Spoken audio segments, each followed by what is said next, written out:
My name is Elias Thorne, and I begin my journey by wading through a raging river in the rain. I kneel on a rock in the middle of the river, watching the current to find a safe place for the night. I draw my knife, chopping branches along the riverbank into stakes, preparing everything before crossing the water.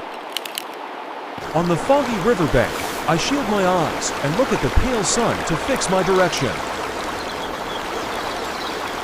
When the rain eases, I build a small fire by the river and dry my cold, soaked clothes. With my knife, I sharpen a bamboo pole, turning it into a spear to catch fish for dinner.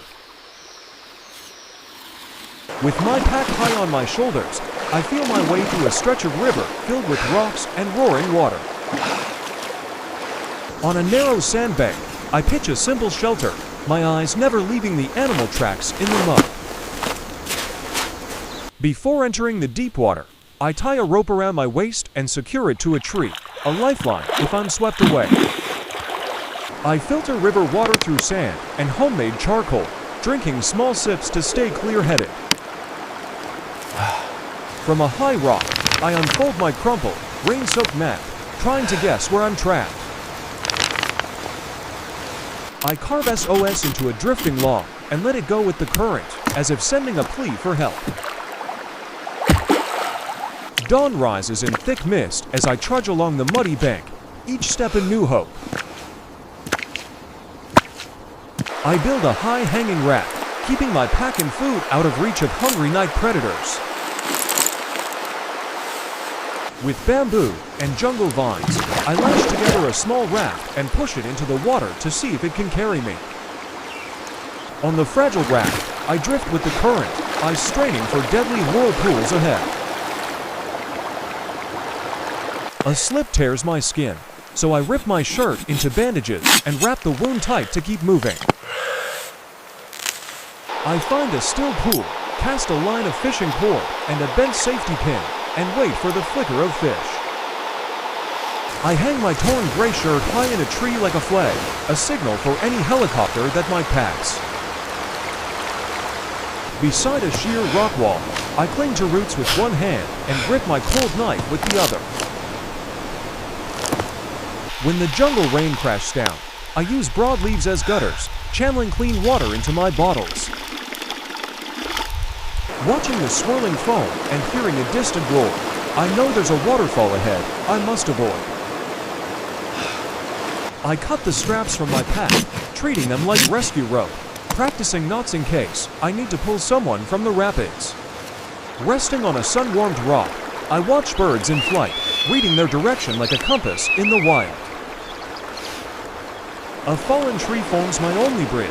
I cross it slowly, carefully, step by step. I smear river mud on my arms and face so the smell of earth masks my skin, driving away insects in the stifling night. At a small side channel, I stack stones in a V shape, making a trap for careless fish. As the water turns purple at dusk, I sit by the river checking my knife, rope, and compass, preparing for tomorrow. When I have to swim, I stay close to the rocky edge, using hollows in the stone as handholds to keep from being swept away. Seeing the river mirror a solid gray sky, I know more heavy rain is coming and the flood could rise by night. Each day, I carve another mark into a tree by the river, counting how long I've been stranded here. I decide to wade upstream along a small creek, knowing that following the source will lead me to higher, safer ground. To cross deep water, I tie shirts and branches into a little float to keep my pack dry. When the storm rolls in, I shelter under riverside trees, counting seconds between lightning and thunder to gauge its distance. In a rare quiet moment, I carve a crude wooden whistle and blow it across the empty river. I toss a log into the current, watching it race away to estimate the river's speed. A dry rock hollow becomes my temporary room, where I light a fire, warm my body, and gather my resolve. I spread a yellow tarp from my pack across the sand, creating a giant signal for any eyes in the sky. By the river, I use my knife to peel bark, searching for edible sap, tiny drops of energy that keep me standing.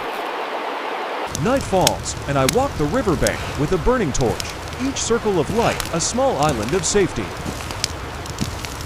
By the fire, I stitch my pack straps with fishing line, mending both my gear and my hope. I drive my knife deep into the mud at the river's edge, using it as a gauge to see how fast the water is rising. Hearing strange noises, I crawl through the brush, avoiding the herd coming downstream to drink. In the dark, I close my eyes and listen, telling apart the distant roar of the falls from water swirling around the rocks nearby. On dry days, I walk along cracked earth, following the last remaining pools as if they were chances to stay alive. I strike flint so sparks fall into dry leaves, letting thick smoke drive away the swarming insects around camp. Exhausted, I sit on a log washed ashore, letting the water flow past my feet, reminding myself I'm still here. Leaving camp, I plant small wooden stakes along the riverbank, marking the path in case I ever have to return. Before wading through leech-filled shallows, I tie my pant legs tight with torn cloth, guarding every step. At last, I turn my back on the deep jungle and follow the river outward, carrying one promise: I will survive and return.